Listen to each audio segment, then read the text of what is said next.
Bessie Smith is one of the great performers of any genre of the 20th century. And this Saturday night, HBO will introduce, or maybe in some cases reintroduce you to what made Bessie great, in a performance that's been a long time in the making and headed by Queen Latifah. To be our first recording artist signed to the Black Swan label. Woo! Well, this is it. I always wanted to live in New York City, you know. You're gonna be the biggest thing since Bessie Smith. You know how many records she sold last year? 1 million. A colored outfit. Ain't nobody heard of no Black Swan? What you need is a national label, big time. W.E.B. Du Bois's company want to record you, sis. This is the big time. So, I read his book. I doubt you read his book. I read the damn book. What that got to do with music? This is the big ticket, Bessie. This is what they call in Pan-Africanism. But what about Pan-Americanism? Can she sell more tickets? That's what I want to know. They're only genuine colored records. The others are only passing for colored. That's their motto. I like that. I like it too. Latifah's performance and the film overall, which has been several years in the making, has already been nominated for Broadcast Critic Choice Awards that will be held in Los Angeles. Joining us live for a simulcast exclusive, one of the executive producers of Bessie and also the head of production for Flavor You Entertainment, the production company headed by Queen Latifah, Shelby Stone. Shelby, it's wonderful to have you with us. Thank you so much. I really appreciate you having me. Give us the road to having this film on HBO Saturday night. It's been a long time coming.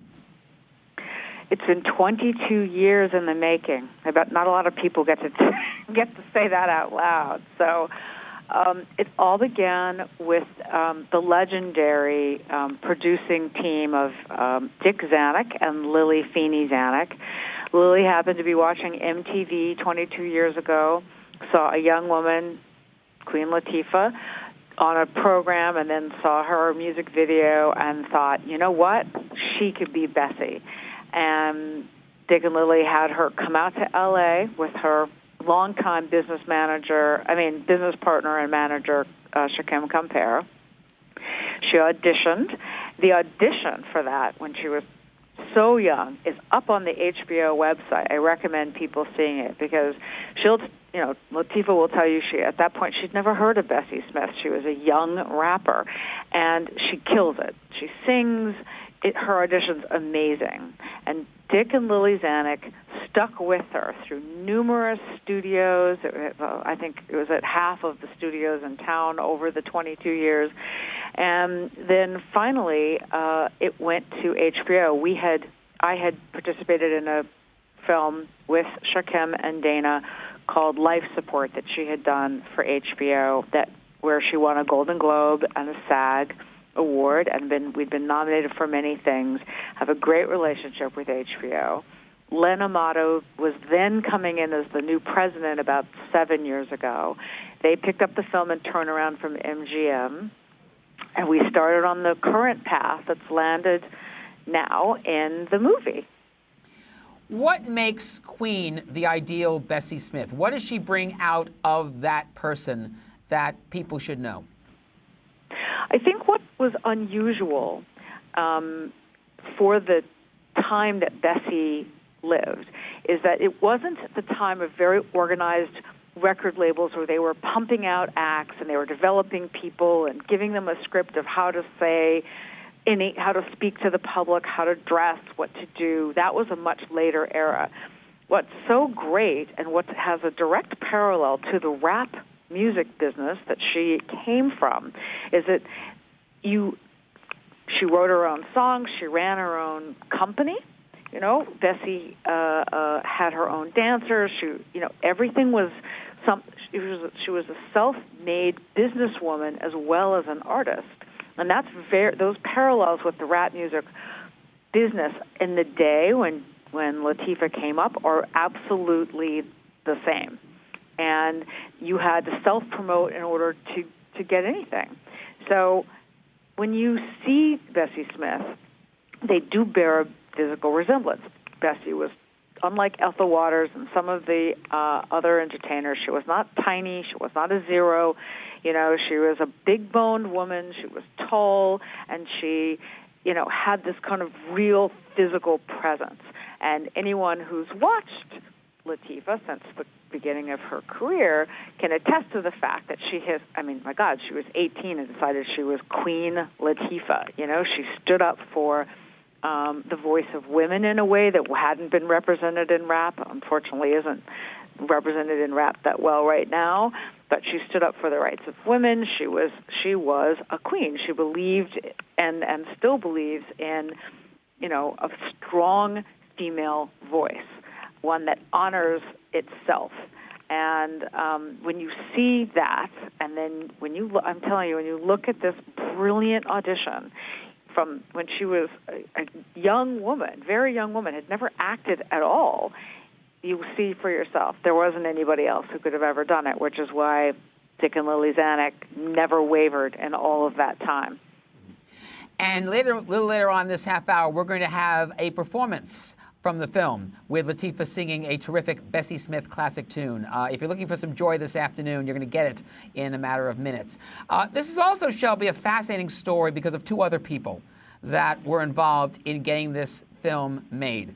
One is one of the great playwrights and TV writers of all time. His name is Horton Foote, and this may be his last draft of a screenplay for television in his career before he passed on several years ago.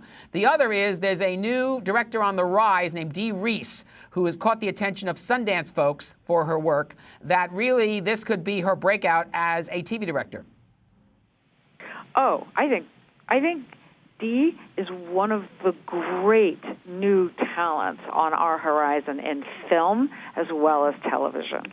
And we were very, very lucky 3 years ago when she came on board with us at HBO. She had a very strong, clear vision of the movie that, she had grown up listening to Bessie with her family.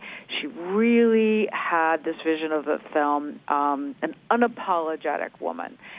She had read the Angela Davis book, Blues and Black Feminism, and she brought that perspective as a frame to this story.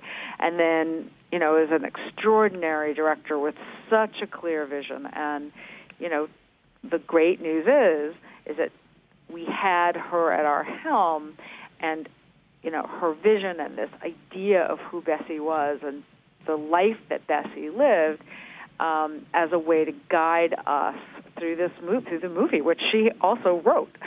We were very lucky to find a writer-director who really could give that the kind of shape, because there's a part of Bessie that's unknowable and will always be unknowable because none of us are her, but she found a way to help shine a light into the dark and the light corners of Bessie's life. And then on the other hand, you have Horton Foote, one of the great, as I mentioned, playwrights and TV writers in the 1950s. It was a year ago that one of his great plays, The Trip to Bountiful, became a Lifetime movie with Cicely Tyson to live, what I thought, by the way, still should have been an Emmy Award-winning performance. And this, as I said, maybe his last work for television. And it's a little bit of a different take for him because he's not known for doing an autobiographical play. Well, he wrote that, oh my gosh, 20 years ago, the original screenplay for Bessie. And I think that Horton was always interested in the way in which America evolved and the Bessie Smith story, both for her music, and like I said, she wrote a lot of her own songs. She was a larger-than-life character who, Janis Joplin fell in love with her so much that she paid to buy Bessie Smith her headstone because she was lying in an unmarked grave. She died as kind of spectacularly as she lived in a dark road in Mississippi in 1937, and that and they had her funeral in Philadelphia was legendary, and 40,000 people reportedly swarmed the streets. And I think that Horton was so taken by just, she was, for her day, I don't know, Janis, Jimi Hendrix, name some of the greats who have died far too young, and had that kind of gripping effect on the people who were her fans. And I think he fell in love with that idea. And that was why, no, he didn't normally write biographical plays, but this was something that I think she was one of these people that was so undeniable. He just felt he had to write about her. Now, I don't know him. I never met him. I came on the movie when I came to work for Latifah and her longtime business partner, Shechem Compare, that was, a mere 7 years ago, and so never met Mr. Foote. Shelby Stone is one of the executive producers of Bessie. She is also the head of a production at Queen Latifah's production company, Flavor Unit Entertainment. A lot of great talents are involved in this HBO movie. It's their latest original film, and it premieres Saturday night at 8 p.m. Eastern and Pacific time and will be replayed throughout the month of May and early June. Shelby joins us live from Los Angeles this half hour on Tomorrow Be Televised. Simon Applebaum live from New York here on Blog Talk Radio and Brooklyn Independent Media. And we invite you to be part of the program. All it takes, you ringing us. So give us the call, 646-652-2906.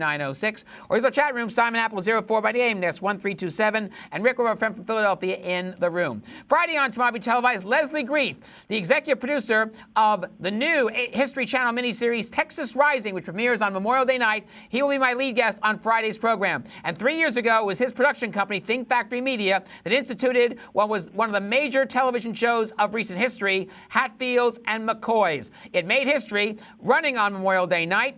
About 17 million people saw the 6 hours of that program, and several people involved with the show won Emmy Awards that fall. Remember to be joining us, Leslie Grief of Think Factory Media and Texas Rising, my lead guest, an Internet Radio exclusive interview right here, Friday on Tomorrow Will Be Televised. Shelby, how long did it take for Queen Latifah to research Bessie's life and to really perfect the role? Well, she's been attached to the project for 22 years. So for 22 years, she's had, she did research when she first auditioned, and she has continued to be, she owns all of her music. She's immersed herself in this role for that long. And then, obviously, once we finally got the green light on this particular script from Dee Reese from HBO, we had a period of time and we had to get it done before she had to go back to her talk show. So, it felt like it was fast, and yet she had a long gestation period since she's been attached to it for such a long time. Mm-hmm. And there's a lot of very interesting actors that are involved with this show. It's like an all-star of like some of the top new African-American talent. Oh, thank you. Well, we were, she and Michael Kenneth Williams have been friends for 20-some-odd years, since they were both very young in New York. Monique is somebody that, again, she had known for a very long time, and they had a friendship, and she felt, given the relationship in the movie between Ma Rainey and Bessie, I think that Monique's a very strong performer, Latifah's a very strong performer, and these are two women who, when they challenge each other, it's easier path to vulnerability for each other on screen because they know that the other one is standing so firm. We were very blessed to have Candy Alexander, who's a brilliant actress, a lovely human being, come in and play her nightmare abusive sister, because she's really the opposite of the character she plays in this particular movie. Same goes with Mike Epps, who plays the last great love of Bessie Smith's life, Richard. Tika Sumpter, who we did a composite character of several of Bessie's known female friends, and Tika Sumpter plays that person, and she's an amazing talent. If people aren't familiar with her, they should get to know her because she's very, very gifted. And we were very lucky. And Tori Kittles, who was hot off of the huge True Detective success of HBO, to get him to come on board. Rock Dutton came on board. It's a testament to the strength of both the amazing script that Dee Reese wrote and the fact that, this was Queen Latifah heading this up, both as a producer and as the star. How did Dee approach the script, which is, of course, her doing as well? How did she approach directing the film? How did she approach getting the actors to really develop as an ensemble? And most importantly, recreating Bessie's time? Latifah laughs because she says, the first time Dee came in, which is true, she had about 20 books with her. She had Angela Davis, Blues and Black Feminism. She had like all of this research material that she'd done. Plus, every song Bessie had ever written and performed, she had printed out all of the songs and their lyrics, because she was using the lyrics as basically her autobiography, as the window into Bessie and where she was and what she was thinking and the rest of it. So she came in and she had all this research, and she had a African American feminist frame as the framework to hang the stories on. So she came in, she completely wowed everyone with her frame and just the volume of research. I'm not kidding. She came in with 20 some odd books, plus all the songs printed out. That's incredibly impressive. And she likes to, instead of doing traditional rehearsals, she does something called relationship workshops. So she would have, Bessie and her sister Viola come in and spend a couple of hours really working out that relationship, its history, its present, all of its nuances. She did the same with every character that interacted with Bessie. And she had these relationship workshops, which lasted, when we were in our prep period. And, she had a very clear, because the one thing about Dee is she's incredibly smart, and she's very detailed. So she had a very clear plan about the color palette of the movie and the way that it shifts from the vaudeville days in the late teens through the 20s, and how Ma Rainey brings gold to the palette when she is introduced. And then the 20s everything is too much. It was a hugely prosperous time. You had prohibition, and everything was sort of glittering and loud and over the top. And then the Depression, where the palette gets cooler and it gets quieter, and her clothing changed, because in the 30s everything was very streamlined, not all the feathers and the glitz and the glam of the 20s. And she, our production designer, Clark Hunter, our brilliant costume designer, Michael K. Boyd, our amazing DP, Jeff Jur, everybody, she had mapped this out. So when you go into her office, she had the color palette laid out by acts.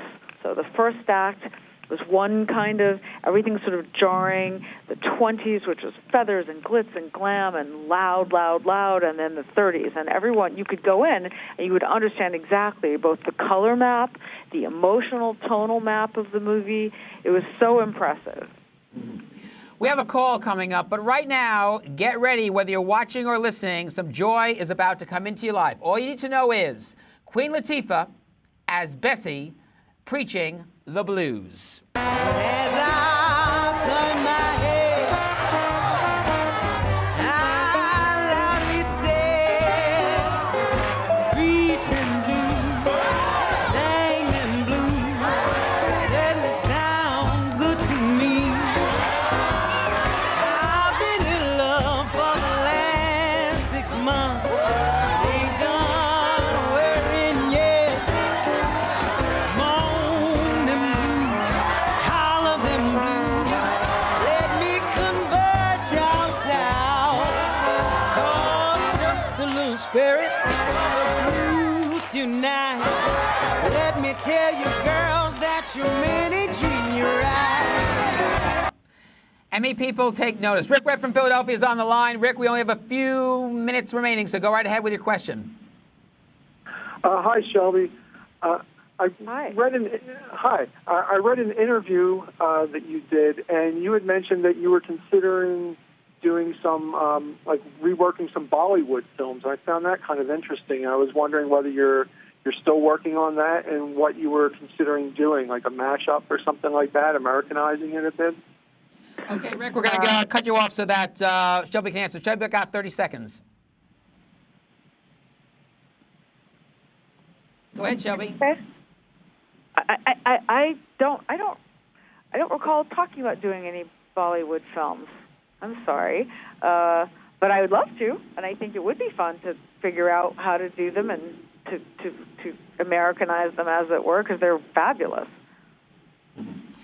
Rick, thanks very much for the call from Philly. Sorry we have to run, but we have a couple things to get to before we wrap up for the day. Bessie with Queen Latifah as Bessie Smith premieres this Saturday night on HBO, 8 p.m. Eastern Pacific Time. Check the local news for where HBO runs in your area on cable and satellite. For more details online, head to www.hbo.com. I've seen the clips. I think you're in for a very special treat this Saturday night. Shelby, thank you again for joining us. A pleasure to have you. Good luck with you, Queen Latifah, everybody involved. I think you got a winner of a film, and a lot of people will be in for something great this Saturday night. Thank you. I really appreciate it. Thank you for having me. You're welcome, Shelby. All the greatest. Take care. Oh, thank you. Take care. Shelby Stone, executive producer of Bessie with Queen Latifah, also head of production at Flavor Entertainment. That's her production company, joining us live from L.A.